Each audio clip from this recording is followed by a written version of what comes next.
Good morning, it's Dr. Rutledge, and I'm going to give you a little video clip on eating a healthy diet. So we'll start that now. Now, this study did show that plant-based diets have their own side effects. Side effects include a lower risk of chronic disease, fewer allergies, fewer surgeries. We're talking fewer varicose veins and hemorrhoids, even fewer hysterectomies.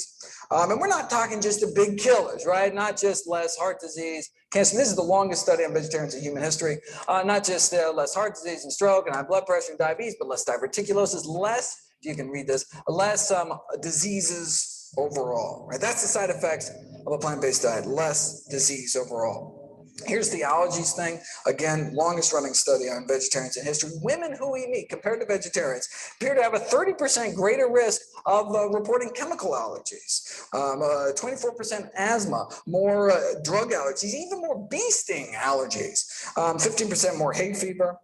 A new side effect of plant-based diets we just learned about last year, fewer cataracts, right? That's what we get, fewer cataracts, the leading cause of blindness and vision loss. Compared to those just eating a single serving of meat a day, right, in one meal, those eating half a serving a day dropped the risk 15%.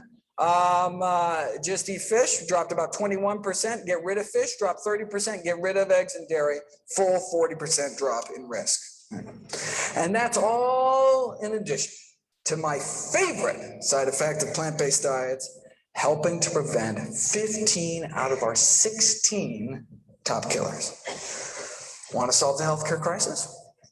I've got a suggestion. Imagine if our nation embraced a plant-based diet. Right? Imagine if we just significantly cut back on meat. Well, there's actually one country that did it. After World War II, Finland joined us and started packing on the meat, eggs, and dairy.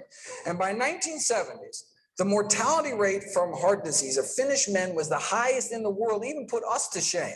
So, look, they didn't want to die, so they got serious.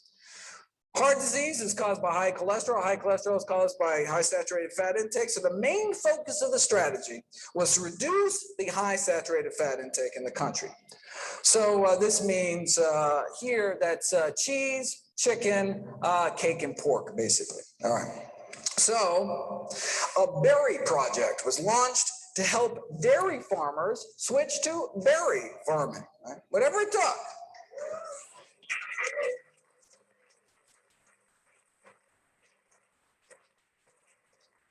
And indeed, many farmers did switch from dairies to berries. They pitted villages against each other in these friendly cholesterol-lowering competitions to see who could do the best.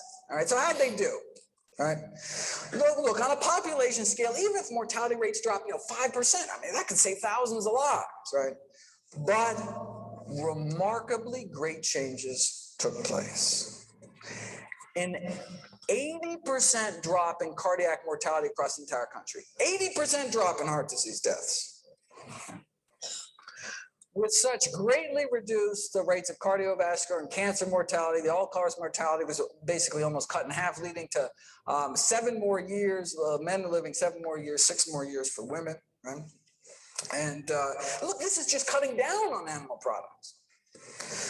Now vying for the world record for heart disease deaths, of course, the United States of America. So why doesn't our government make these same recommendations? Well, I've got this whole series of videos on the conflicts of interest within the U.S. Dietary Guidelines Committees. They're the ones that make the recommendations, right? And indeed, whether they're funded by candy bar corporations or the Sugar Association, right?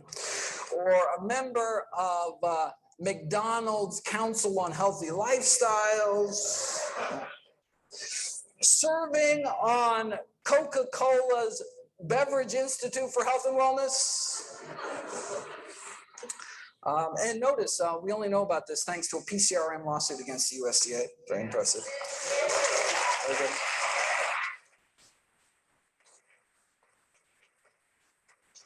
One committee member served as the Duncan Hines brand girl and then as the Crisco brand girl.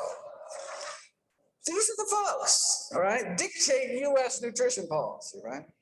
If you read the official dietary guideline recommendations, you'll note that there is no discussion at all of the scientific research on the health consequences of eating meat. Why? Because if the committee actually discussed this research, it would be unable to justify its recommendation to eat meat at all, as the research would show that meat increases the risk for chronic diseases, contrary to the purpose of having dietary guidelines in the first place, right? Thus, by simply ignoring the research, the committee is able to come to a conclusion that would otherwise look improper, right?